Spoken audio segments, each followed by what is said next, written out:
Alright, तो आ गई हूँ फिर से एक न्यू पार्ट के साथ। तो हयोंग जब उसे कहता है कि अब वो क्या करेगा, क्या वो उस बेबी को एक्सेप्ट करेगा या फिर वो गाओमिंग को वो लैक दे देगा। वांगलिंग उसे कहता है कि उसे खुद नहीं पता इस सिचुएशन पर उसे क्या करना चाहिए, क्योंकि वो खुद बहुत ही ज़्यादा सरप्राइज हो गया था जब उसे सच्चाई के बारे में पता चला था। इसके बाद 3 मंथ्स बीत जाता है। एक दिन मिस्टर सिंह जब ऑफिस पर काम कर रहा था तो उनके स्टमच पर पेन होने लगता है, तो हयांग जल्दी उन्हें लेकर हॉस्पिटल पर जाता है। उस दिन नाइट पर जब मिस्टर सिंह बेड पर बैठकर कुछ डॉक्यूमेंट्स को रीड कर रहा था, हयांग उनके लिए गर्मा गर्म सूप मेक करके लाया था उन्हें पिलाने के लिए। और तभी वांगलिंग का कॉल आता है। हयांग कॉल को स्पीकर पर डाल देता है तो वांगलिंग तो एक ही दम में सब कुछ कह देता है कि हयांग, क्या तुम्हें मेरी बात सुनाई दे रहा है? तुम्हें पता है कि गाओ तो मुझे कहीं पर भी नहीं मिल रहा है, वो तो एकदम से गायब हो गया है। इतने दिनों से मैं खुद, इनफैक्ट मेरे कुछ स्पेशल डिटेक्टिव को उसे ढूंढने के लिए भेजा, पर अब तो मुझे ऐसा लग रहा है कि वो इस दुनिया में ही नहीं है। मैंने तो सुना था कि इस टाइम में हर ओमेगा को उनके अल्फा की फेरोमोन की ज़रूरत पड़ता है, तो क्या काउतो को मेरे फेरोमोन का भी कोई नीड नहीं है? क्या वो मुझ पर इतना गुस्सा है कि वो मेरे सामने आना ही नहीं चाहता? तो शिंग शाओ उसे कहता है, हाँ तुमने सही सोचा, गाओ तो तुम पर बहुत नाराज़ है, क्योंकि जब वो तुम्हारे लिए काम करता था तुम उससे बहुत कुछ कहते थे और इसीलिए अब तो वो तुम्हारे सामने आना भी नहीं चाहता। तो अब तुम्हें समझ आ रहा है तुम कितना ज़्यादा बैड पर्सन हो, और हाँ साथ में स्टूपिड भी। वांगलिंग पे गुस्सा हो जाता है। हे, तुम लोग मुझे स्टूपिड मत कहो, ठीक है? अब तुम दोनों की लव लाइफ ठीक हो गया है, तो क्या इस वजह से तुम मुझे गाउतो को लेकर ऐसे बात करोगे? हयांग उन दोनों को शांत करने की कोशिश करता है और वांगलिंग से कहता है, वैसे तुम स्टूपिड हो ही। इतने दिनों से गाउतो जब तुम्हारे साथ था, क्या तुम्हें थोड़ा सा भी रियलाइज नहीं हुआ कि वो तुम्हें पसंद करता है? वांगलिंग उससे पूछता है, क्या गाउतो मुझे पसंद करता था? तो ये बात तुम्हें कैसे पता? हयांग, कि इसका मतलब तुम्हें पहले से ही सब कुछ पता था? हयांग स्माइल करता है। इधर शिंग शाओ को तो उस डॉक्यूमेंट को रीड करने में बहुत प्रॉब्लम हो रहा था, इसलिए वो हयांग से कहता है, हयांग, या तो तुम इस कॉल को कट करो और आकर सो जाओ, या फिर फ़ोन को लेकर सीधा स्टडी रूम पर जाओ, क्योंकि मुझे यहाँ पर रीड करने में प्रॉब्लम हो रहा है। हयांग को कोई फ़र्क ही नहीं पड़ता कि वांगलिंग कैसी मुसीबत में है। वो तो हाँ कहता है और जल्दी से कॉल कट करके उसके पास जाकर सो जाता है। ब्लैंकेट को कवर कर लेता है और कहता है, ओके मिस्टर सिंह, मैं सोने जा रहा हूँ। उसका ये बिहेवियर देखकर शिंग शाओ के चेहरे पर स्माइल आ जाता है। तो तुम सोने जा रहे हो? मुझे तो लगा था कि तुम फ़ोन लेकर स्टडी रूम पर जाओगे, पर तुम तो सच में यहाँ आकर सो गए। हयांग कहता है, हाँ, क्योंकि इस वक्त आप ही मेरे लिए सबसे ज़्यादा इम्पोर्टेंट हो। अगर आप चाहते हो कि मैं आपकी बात सुनूं, तो डेफिनेटली मैं सिर्फ आपकी बात ही सुनूंगा। नेक्स्ट डे गाओ मार्केट से जब घर वापस आ रहा था, उसे अपनी स्टमच पर पेन होता है, तो वो रोड के किनारे एक बेंच पर बैठ जाता है। उस वक्त वहाँ से उसका एक पुराने फ्रेंड गुजर रहा था। उसके पास कार था।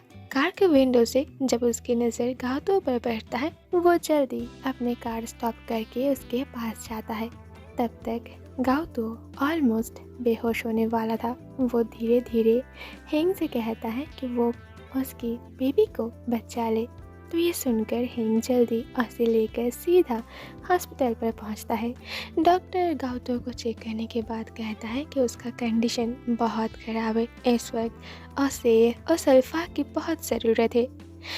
हेंग डॉक्टर से कहता है कि उसका फ्रेंड कभी भी उससे उस अल्फा के बारे में जिक्र नहीं किया, तो उसे इस बारे में कुछ नहीं पता। तो क्या उस अल्फा की जगह वो ले सकता है? डॉक्टर उसे कहता है कि अगर उसका फेरोमोन गाओ को रिलैक्स फील दे सकता है, तभी वो उस अल्फा की जगह ले सकता है। हेंग का फेरोमोन चेक करने के बाद डॉक्टर उसे परमिशन दे देता है, क्योंकि इस वक्त गाउदुओ को जिस फेरोमोन का सबसे ज़्यादा ज़रूरत है वो ऑलमोस्ट उसके फेरोमोन से मैच होता है। तो ये जानकर हेंग को थोड़ा रिलीफ फील होता है।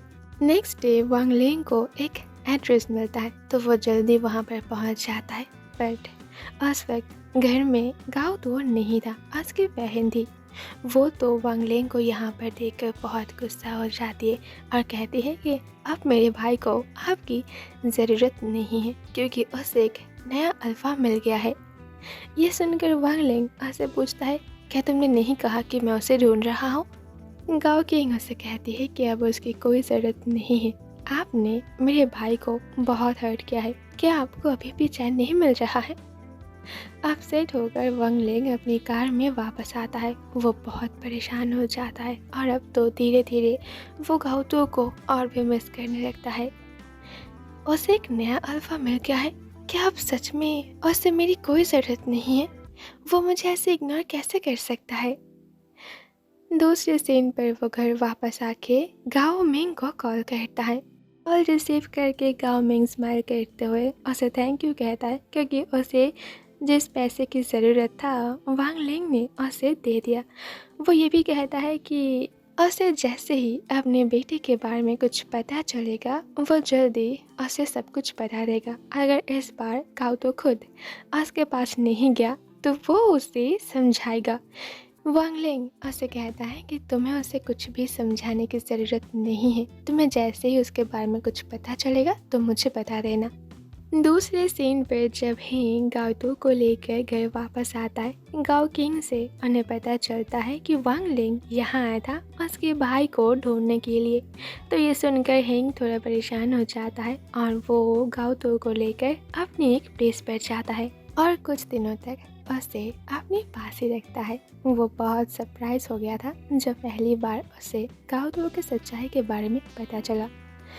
वो गाओ को पसंद करता है और इसीलिए अगर गाओ चाहेगा तो वो उसके बेबी को अपने साथ रखेगा, लेकिन वो जानता है जब गाओ ठीक हो जाएगा वो यहाँ से चला जाएगा।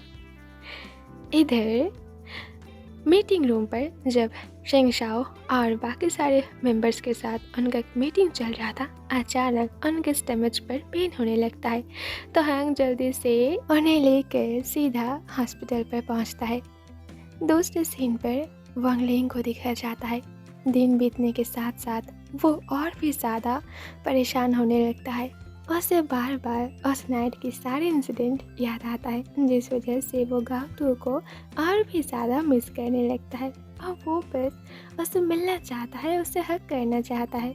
लेकिन वो चाहे कितना भी कोशिश क्यों न कर ले, उससे गाओ कहीं पर भी नहीं मिल रहा है। वो धीरे धीरे पागल होने लगता है।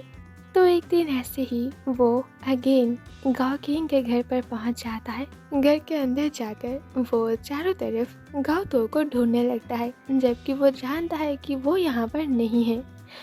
उसे ये सब कुछ करते हुए देखकर गाओ किंग को गुस्सा आ जाती है। लेकिन दूसरे सीन पर एक पर्सन हयांग को कॉल करता है और वांग लिंग को जाकर संभालने के लिए कहता है। तो कुछ टाइम बाद हयांग जाकर वांग लिंग को घर वापस लेकर आता है।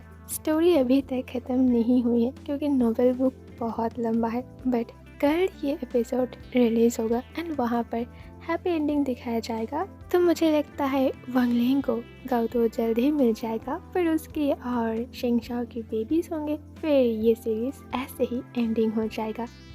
ऑलराइट, लौटूंगी बहुत जल्द नेक्स्ट वीडियो के साथ। सी यू सून, टाटा।